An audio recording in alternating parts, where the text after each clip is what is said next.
So this is the painting I started 2 nights ago, the night before Artist Day at Merrimack School, and I started at midnight. I did the pencil sketch, and then I inked it. I started inking it while I was demonstrating for the kids at the elementary school, Merrimack Elementary School, and throughout the day I inked it all black ink, the hard black ink lines, and then I did some of the color, most of the color, and then the tornado siren happened, and we all had to go downstairs and hunker down.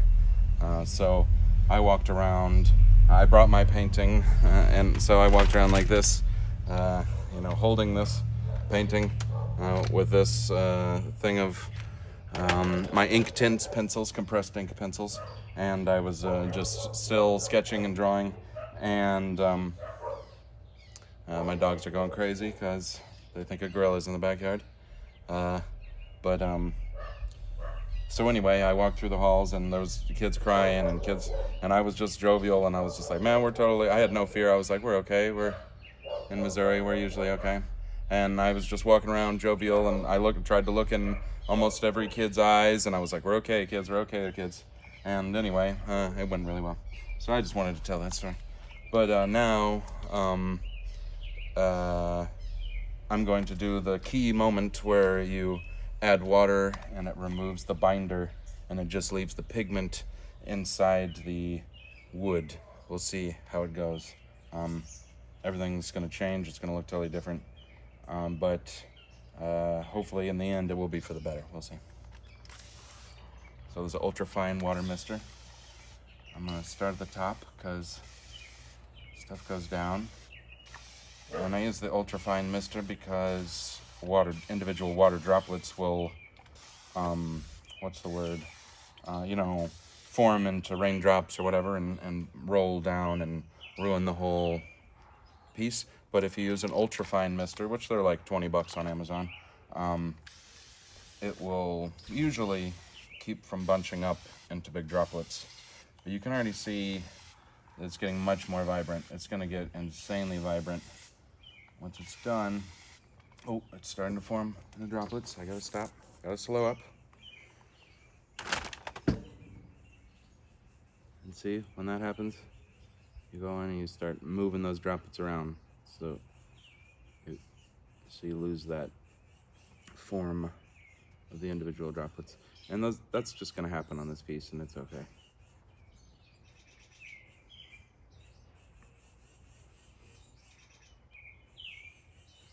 You can hear the birds in the background. I'm in my backyard in Wright City, Missouri. Outside my studio, which is just my basement. Heard my dogs Theo and Freya barking earlier.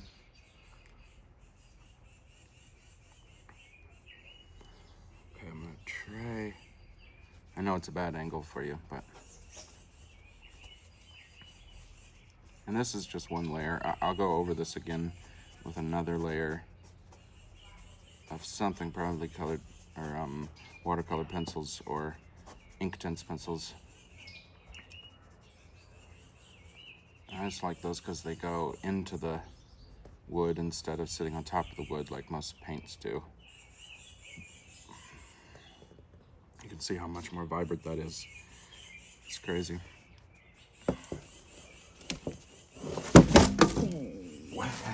And you have accidents like that. It's part of the world. And I will go check to make sure the camera is still in view. I think so.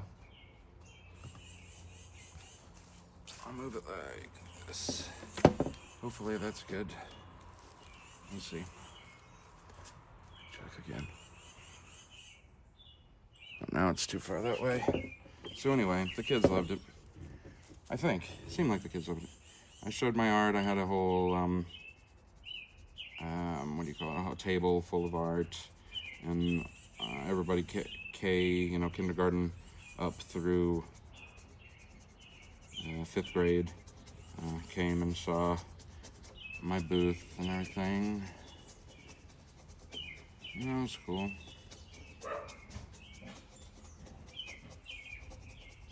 So maybe they'll tell some of their family to come see me at the Loop on the end of this month, the 31st, May 31st. I'm gonna be on the Loop.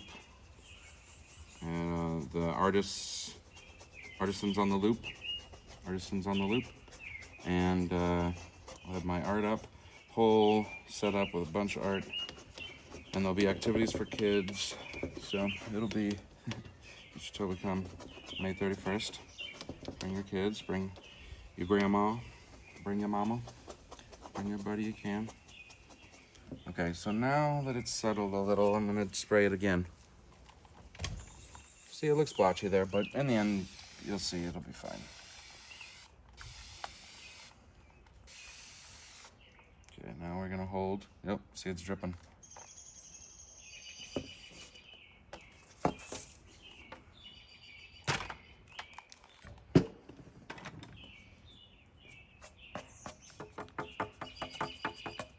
So I'm just kind of trying to spread out those drips over there, just in case.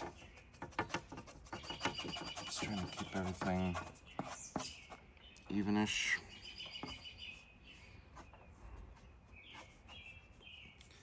And I'm kind of trying to keep it loose with this painting, so I just feel like it was created in a loose way, in a fast way, and I'll just leave it in that loose way and let the wood be the wood, and I feel like it's already a recognizable gorilla. No one will ever think otherwise, so why not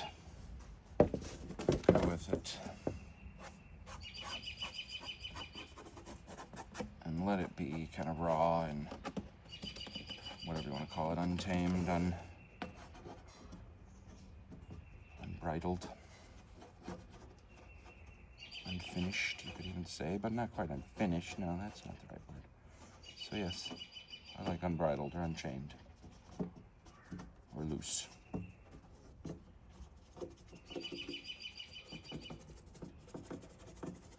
Laughing as it laughs at the tornado. The beast, the gorilla, as it laughs at the tornado. Laughs at nature's fury. Hath no power over me.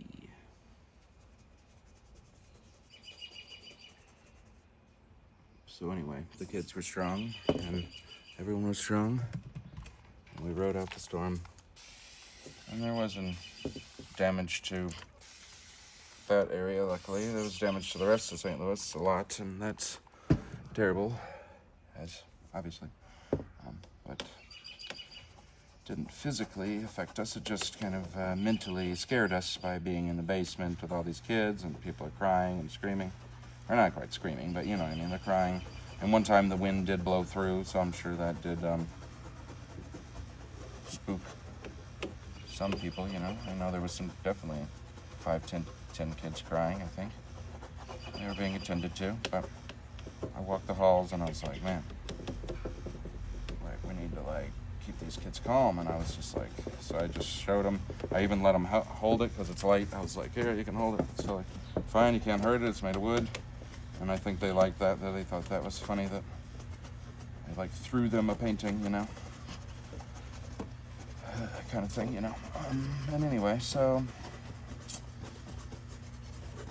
that's really all the story time about it. Oh yeah, I got to see the snake. They have a snake called King Cheeto, because it's a corn snake, and they have this pattern that kind of, I agree why whatever kid called it that, because it looks like it has Cheetos on the side of it. It has these orange blotches, you know, that are in the shape of kind of Cheetos, and they even have the kind of splotchy orange and darker orange color. Oh, this is a water brush pen, by the way. I should have mentioned that. And this area doesn't have anything on it, but I'm kind of going with that, and I'm like letting it be, I don't know, letting it be the wood. I don't know, and I'm trying to use some of the other stuff. I'm ruining my brush pen. I'm probably going to get a new brush after this because I'm going so hard with it, but I think that'll be fine in the end. All right, let's just nuke it with water since there's nothing there. And just let stuff drip down into it. Boom, see? Already looks way better, doesn't it? That's what's fun about this medium. It's called, I guess I should have probably should have led with that. It's called Derwent Inktense Pencils. Hopefully you can read that. Google Derwent Inktense Pencils, compressed ink pencils. And with them you can spray it, and it removes the binder, and it leaves the ink in the surface, the paper or the wood or the canvas. Anyway. And then you can call your drawing an ink drawing also in the end. Pen and ink, because, or not pen and ink, but I mean just say it's a, oh, see, I'm kind of wrecking the surface a little bit because it's too wet, but not quite pen and ink, but I just mean you could say it's an ink drawing or whatever, you know, because it's just compressed ink. Ink painting, that's the valid way to say it. Mixed media, over there, good way to say it. But since all that you'll see in the end, because all the graphite was gone, I erased the graphite, and all that's been used is ink pens and compressed ink pencils. I would call this an ink drawing, I guess. Ink painting.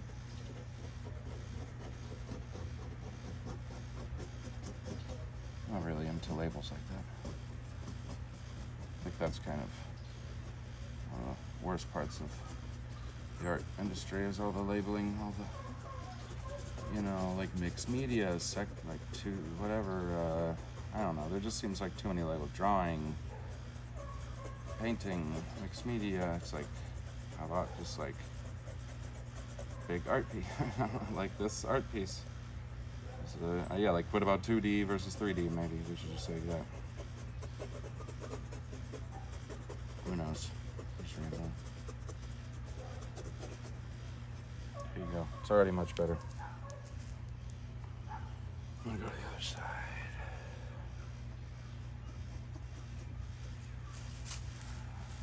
This is my backyard. It's pretty chill.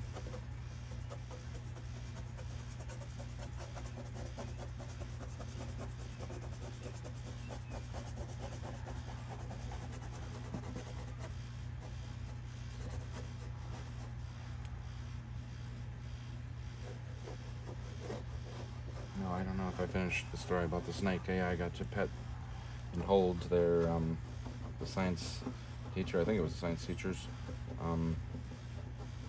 corn snake called Cheeto, and it was cool. And I got to hold it, and then I put it on the floor, and the kids, kind of crowded around it, and then it, I put it back in the cage and everything. But it was one of the kids told me, "Oh, there's a snake.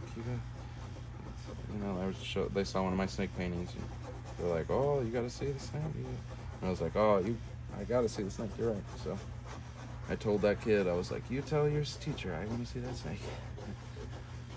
So anyway, eventually the kid came back and toured me through the school and was like, "Here you go. Here's where the teacher is who has the thing." Anyway, it went really well. It was cool to get the tour of the school like that. Man, such a nice school. It's insane.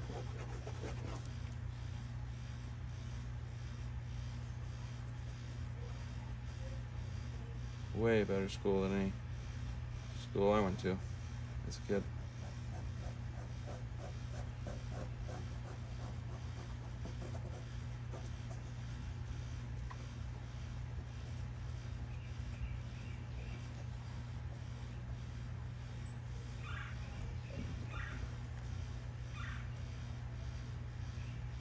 Oh yeah, that helped a lot, what I just did right there, but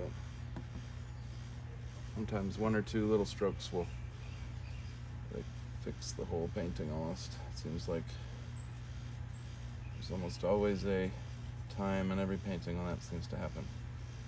You're like, oh, that move right there, that was the move. And I think that was basically some of those moves that I just did there.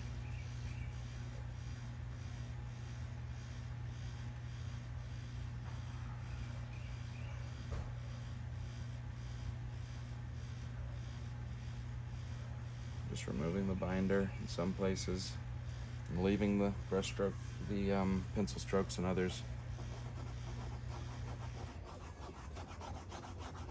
to get that texture of hair and wild hair, It's really hard to get that with brush strokes sometimes, but with overlaying different water-based paint mediums or inks or acrylic, you can get really good depth to your hair. Like this is already doing some good depth, and in here you can see the head and then the hair on top of the head, which is kind of what I was going for. But it's still in a crude stage. There'll be one more stage on top of this, one or two, and then it'll be done. But I just wanted to record this and tell that story. It was a fun thing that happened in St. Louis. Well, a disaster also occurred about a mile away, which is weird, but at least we kept the kids safe and we kept them relaxed and not afraid, or some of them not as afraid of a tornado. Big ups to the staff for how they handled the situation. They got us, after the alarms or whatever went off, we were in the basement within, I don't know, 1 minute, 2 minutes. I was one of the last ones because I grabbed this painting and my art supplies, and just because I knew I wanted to keep going and like I thought it would be kind of interesting to just keep going and show the kids who are stuck down there. And anyway, it worked out. I think it ended up being a good idea. Kind of take their mind off the madness outside with this crazy gorilla painting. He's smiling and laughing, and I'm smiling and laughing, telling him it's gonna be okay. So I think that helped some.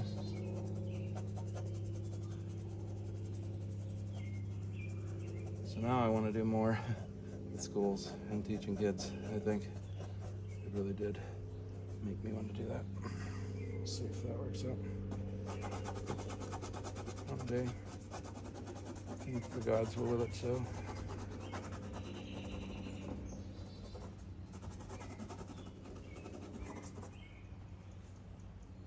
Okay, now, since I made a mess of it, people would be mad at me for saying that. Oh, see, that's a little weird little area, but I'm gonna push it through like that. Oh yeah, see, another keystroke. Boom. Okay. There you go. Now I'm gonna nuke it with water. Boom. Oh, that one was not good.